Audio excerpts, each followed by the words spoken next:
Hello, everyone, and welcome to the Business of Property podcast. I'm Stuart. And I'm Simon. And we're both property people running our own businesses. This podcast is just us talking, as we often do, about anything and everything property and a lot more besides. So, hello, Simon. How are you? I'm good, thank you. How about yourself, Stuart? Yeah, really good. Really good. Lots going on, as per usual. At the end of the last one, I teased that we were going to ask you about your recent acquisition of a flat that you're planning to flip. Yeah, that's right. So should we start there? Yes, I can't remember if we talked about the length of time for purchase, but I remember it. It was Valentine's Day, so we had the offer accepted on February the 14th. Which year? Just to check. 2019. Right, yeah. okay. February the 14th, 2019, and we completed. I actually can't remember now, but around beginning of November-ish of 2019. So that took over 8.5 months to complete. Is that your longest ever conveyancing process? No, I've got one that's longer than that, and I was telling you about that before we recorded, actually. Oh my goodness! So I had an offer accepted January, and we're still going. So, and that's a simple one though. So the flip, to be honest, it taking a long time isn't necessarily a bad thing. I mean, it isn't a great thing because I'm using investor funds or joint venturing with an investor to purchase, and we had the funds ready in, once we put the offer down. So, we're paying interest on those funds. However, the reason it's taken that time is because we needed to do our due diligence, because the flat is in a commercial and residential apartment block, which was, I think, mostly office at one stage, which they then converted into residential for a number of reasons. And what we want to do, what we are doing, is converting it from a 1-bed to a 2-bed flat.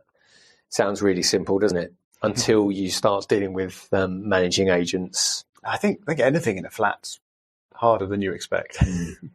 Well, this is a learning curve to me, for me to be completely honest, because I've done this previously, but in houses. So when you own the freehold, obviously, unless it's load bearing and you need building regs, then it's kind of a way of the lads, isn't it? You just get your sledgehammer out and off you go. I'm joking, obviously. Just a caveat. If there are any, yes, don't start attacking buildings with sledgehammers or anything else, really. Yeah, unless you've got a professional, unless there's a professional in the room, and in that case, I'm not. Although knowing some builders, I'm not sure they actually approach things in much more of a careful or methodical way than just picking up the nearest sledgehammer and going for it. Well, it is funny. We did the last big one I did back end of 2018. Actually, was a 5-bed, which we created 5 beds, 4 en suites, and a private bathroom. And we were thinking about knocking through the kitchen to the lounge, and I thought it would be a really nice idea, but knew that I needed to contact relevant authorities before. Anyway, the property's down in Plymouth. I went down there one Friday. I walked in, and there's this huge man-sized hole through the kitchen wall into the front room. And I just looked through it. I said, "Oh, what's happening?" He said, "Well, we thought we'd just get a head start on the knocking through." And I said, "Well, I haven't spoken to anyone about whether or not we can do this, and we need to speak to the relevant people." And long story short was, I made the initial calls, and it was going to cost us significant amounts of money. Like, it would have cost me, in terms of building regs and so on and so forth, a couple of grand, which I wasn't prepared to spend and wasn't in the budget. So, fortunately, I've got a very good relationship with my builder, but you had to fill that hole back in, repair it at his own cost. And we work things out, and he gets more work from me, so that's not an issue. But a little aside there, that does happen. It just supports your view of people with sledgehammers. Yes, best to steer clear of sledgehammers. Yeah. But sorry, we went down a bit of a tangent there. We did. You were telling us about your new flat and what you're doing to it. Yeah, so I think the guidance is, if you're buying in purpose-built blocks. It's just be aware that there's a number of hurdles you have to clear. And the first one is with a managing agent, because you need to let them know that you're going to do what you want to do. Because, for us, the property purchase is around, it's 230k, don't mind saying that. But we're looking at increasing that value by at least 50%. So there's a big margin there, which is what are you expecting your build cost to be, or builder no more than 25. And so, but obviously we want a degree of confidence, and that means, first of all, you have to run it by the letting agent, the managing agent. They will then pass you on to their building control agents, and of course, everyone wants you to, cross their palm with there's a cost to everywhere, silver coin, and so we spent about £2,000, which, I think is a lot of money. Right, £2,000 is a lot of money. Yeah, it is. However, when you look at that versus, if it came out that we spent that £2,000 and their relevant parties said we would never agree to this, then as far as I'm concerned, it's £2,000 well spent, because it's not just £2,000. We'd then be putting in 70 to 100k into the property, and if you do that and then find out you can't do what you want to do with it, then that's a big problem. So, but that's what's taken 8 months. And the good news is, we've met people out there, and this is all pre-purchase. So this is all still, I would say, before I'd come into property, I'd be like, oh my God, this is risky. We're putting costs in, we're spending time, we're meeting people at the property. And at any stage, the vendor could just say no. Could say, do you know what, I've changed my mind. Mm-hmm. Or they hear that we're going to turn it into a two-bed and go, oh, that's a really good idea. Why don't I do that? Yep. They're the risks that we as investors are always mindful of. However, it's like everything else. You weigh out the risk and versus the reward, and you go for it. So that's what's taken 8 months. But fortunately, we completed, so we have started smashing walls and ripping things out. What's your estimated build time on that? 4 weeks. So due to finish around Christmas time? Well, we are... What do you mean 4 weeks left? So, no, the overall build time will be 4 weeks when we start it officially. Okay. You've not quite got those sledgehammers out yet. Then. No, that's right. We haven't done that yet. What's holding you up then? Because now you can only go so far when you don't own the property. So we get all of the necessary approvals. We've had it in writing that they are happy for us to do what we want to do. However, now we own the property, we now have to, as unsurprising as it is, pay people more money for them to agree even more officially that we can do what we want to do now that we are owners of the property. So we're just going through that process, which itself is going to take probably a month. Right. Okay. So once that comes through, now there are certain things we can do in the property. So we're laughing a little bit, but there are certain things that we can take out. We just can't move anything. We can't put any holes in walls or anything like that. And we have to do things like notify. And these are all little things, of course, you're not, well, we were thinking of, but you don't always think of when you're just starting out, which is, we have to notify the properties above us, below us, to the side of us, and have approval. They all need to be notified, because although clearly we'll keep noise down and that kind of thing, people need to be aware. Yeah, correct. There's an underground car park, but where does all the rubbish go when we're doing the just basically taking everything out of the property? So all this wonderful stuff. Yeah. That property can sound so glamorous, can't it? But when you're talking about margins and profit, but the reality of it is, and you'll share this, is that 1 week you can have a really nice conversation about the added value in your property and capital appreciation. Next week I'm dealing with a bust gutter and talking about £2,000 cost on the roof. So that's the reality of property. Yeah, quite. The wins can be good, but the unexpected expenses can also be big. Yeah, but we hope to start. We hope to have started that, and get through that by February of 2020, and get it back on the market. Are you at all concerned about the current market? Because this is in Greater London, isn't it? Yeah, so it's in Croydon. Yep. And that's not been the best of markets for the last year or two. London and the southeast isn't, but then, so for us, the value comes from the increased value. Mm-hmm.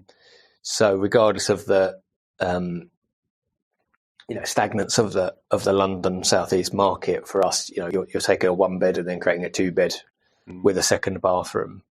So again, worst case scenario for us is we should still make money. Might not just be the amount of profit we were hoping for. Yeah, I would have thought a bigger concern might be that it would hang around on the market. For a bit too long. What's the movement in Croydon property market like at the moment? It seems okay. I mean, I haven't looked at it for a few weeks, but the last time I looked at it, there were flats even in that block that had been sold.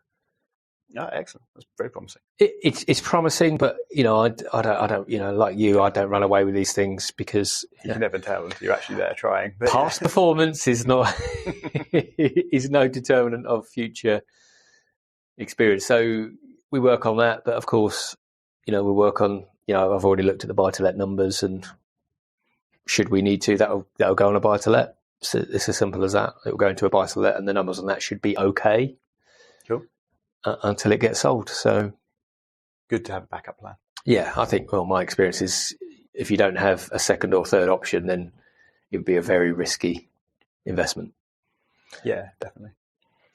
So I don't have anything exciting to update on this week. So I thought perhaps we can move on and chat about some podcasts, seeing as this is a podcast and we both listen to lots of podcasts. Yeah, good idea. And this is going to be the last episode before Christmas.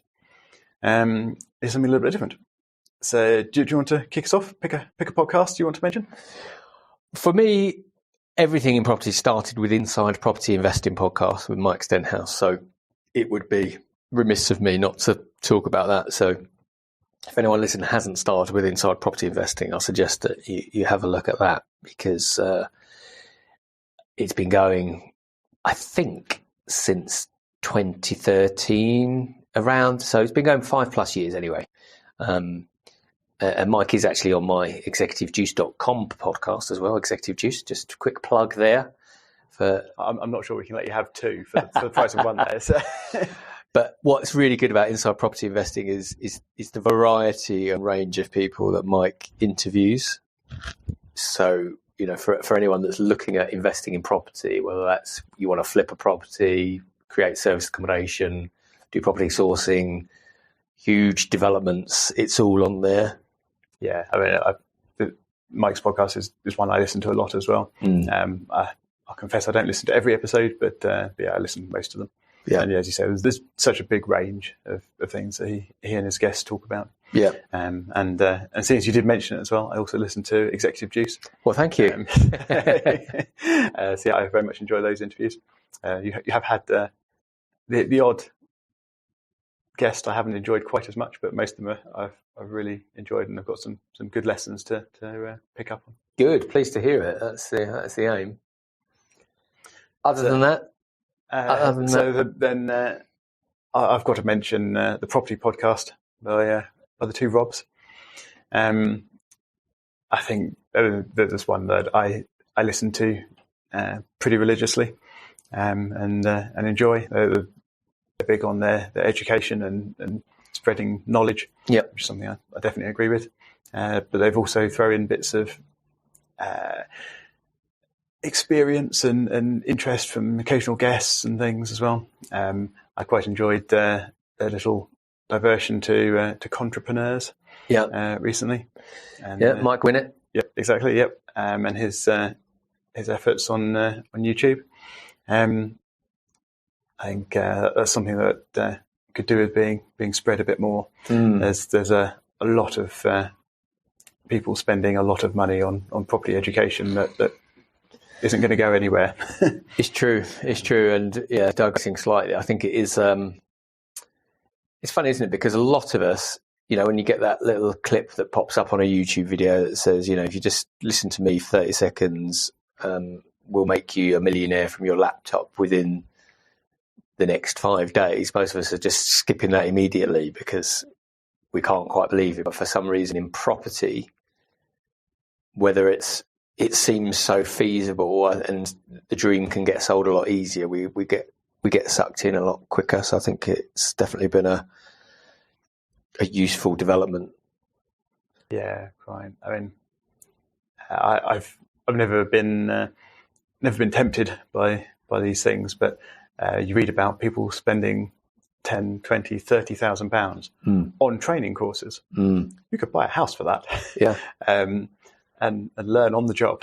Yeah. And then at the end of it, you've probably got a house. Even if you do pretty badly and exactly make lots of mistakes along the way, you've probably still got a house at the end of it. Yeah. As opposed to giving it all to a trainer. So, yeah, my first investment property was £73,000. And if that was 25% or whatever that is, just shy of 20k. Yep. And was that a better learning experience than going on a course, do you think? Yeah, because you learn. I think, I have invested some money. In fact, I did a bit of a mastermind with the two Robs once, but it was a few £100. Yeah, I think that's a different scale. Yeah, and a different type of course as well, isn't it? Yeah, and I guess just to bring it back to the two Robs, as we were talking about, sort of property hub and that kind of thing, is I think what I really like about them is that they are extremely focused on providing value. So yeah, they've got businesses in the background, and no doubt what we talk about is a great funnel for their back end businesses, but they provide so much value that I think they deserve whatever comes through from it. Yeah, quite. I mean, they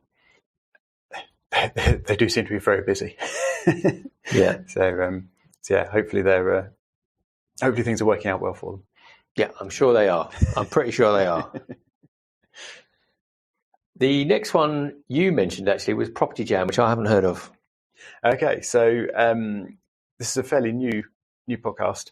It's 3 property people just chatting about the human side of property. Is their line. They have a different topic each week, and they talk about their experiences and their thoughts on it. It's quite relaxed, quite fun. I've been quite enjoying that one. So yeah, I think that's one you need to add your list to try out. Anyone that we should have heard of, or?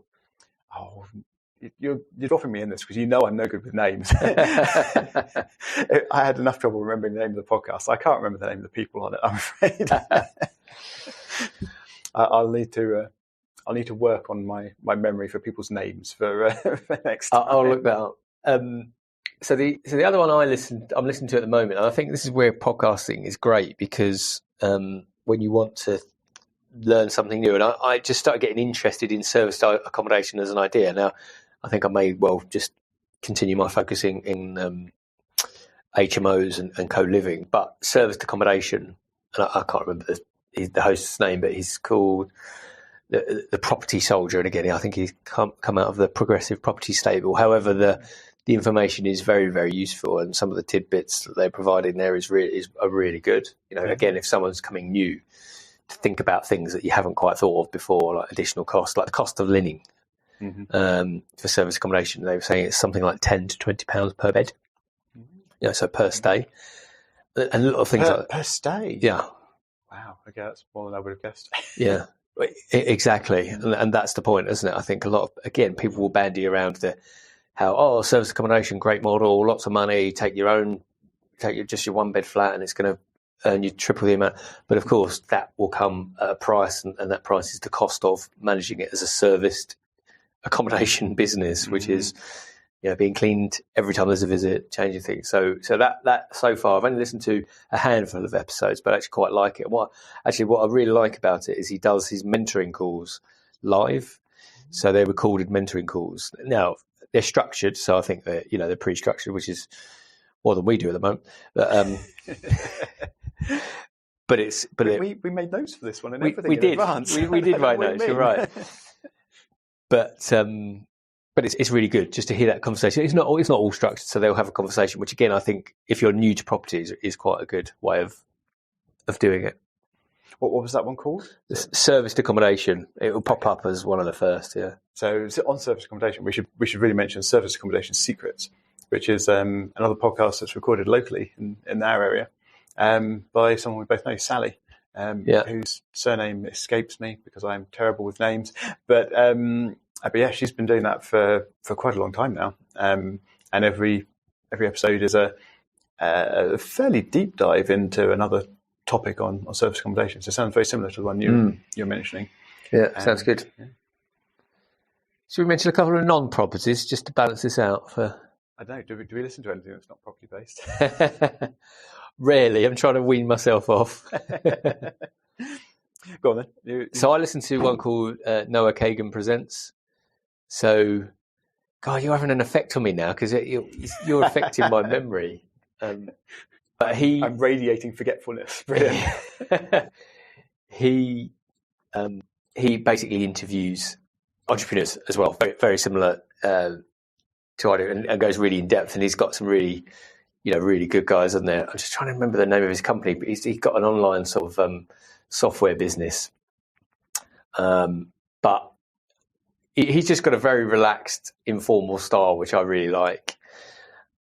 And yeah, he's got some really good recommendations in terms of books every now and again and resources. But I just like his style. He's very relaxed. He's made his money already. And I think that always helps because people just relax and they seem to be more themselves as opposed to trying to be anything other. And I'll remember the name of his business in a minute. He'll come back to me. So this is one that I've had mentioned to me before, but I've yet to try. So yeah, I'll need to give that a go at some point. Yeah, it's like, I think it's like others. Some I'm not so interested in, but he's interviewed a lot of businesses, different types of businesses. And the other thing I really like is he does a like mentoring calls. So I think he ran a prize draw. So if you left a review on his podcast and you won, he would just basically discuss your business on the show and then come back 6 months later, like, what did you implement? What didn't you implement? And that's been really good. Just, again, the learnings as people, we're called the business of property for a very good reason, because not enough of us treated our property business as a business. It was just we just a property or two properties. But the learnings from other people's businesses have been really key, particularly for me around cash flow, focus, that kind of thing. So, they're the bits that I really pull out on other people's businesses. So that's been really good. Cool. Okay, and so another non-property one that I'm only partway through, but I think you finished, is BBC's Missing Crypto Queen. So this is a good educational one, I think.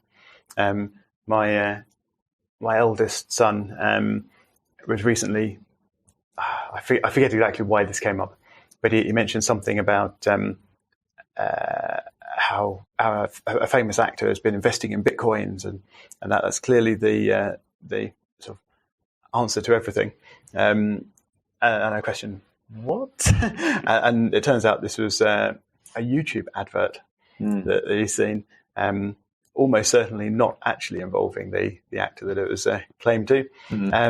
I think I'm going to be playing him the Missing Crypto Queen podcast as a lesson to be a bit more aware of what you hear and believe. It's brilliant. I mean, it's for anyone that's listened to Serial from a couple of years back. No, I've not. Like the biggest podcast ever to have been made. Oh dear. But most people that listen to podcasts will have heard of Serial, and if you haven't listened to that, Serial is brilliant. I mean, it's a binge-worthy podcast, a bit like, for people that were into, say, Making a Murderer on Netflix. I don't know how you manage to stay up with all these things. You've got young children as well, and since I've had young children, I just struggle to keep up with.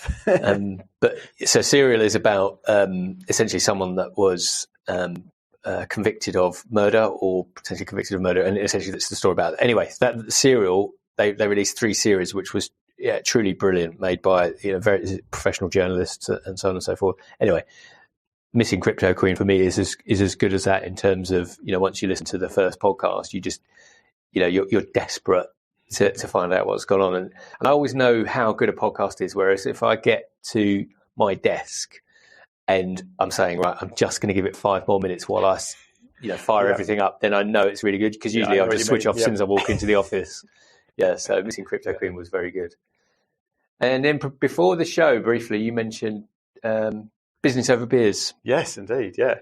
So this is another fairly new podcast that I'm quite enjoying.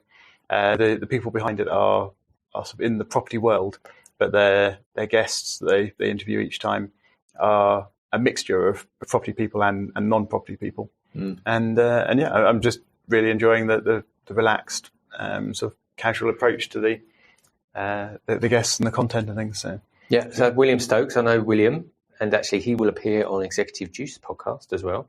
So William worked for a company called Equa Group, did commercial to residential developments. So worked with his uncle Mark Stokes, whom I know as well. So really good, and yeah, William's a top guy. So how did you find out about Business Over Beers? I found it on Twitter for my sins. Yeah, I can't remember how or why I stumbled across it, but yeah, it's I don't know, a month, maybe 2 months ago, found that, and yeah, been listening since. Interesting. I think that brings us to the end of the podcast we were planning to mention today, and we've overrun our normal time as well. So unless you've got any last minute end of year things to mention, we should probably finish up. No, I think we're all good.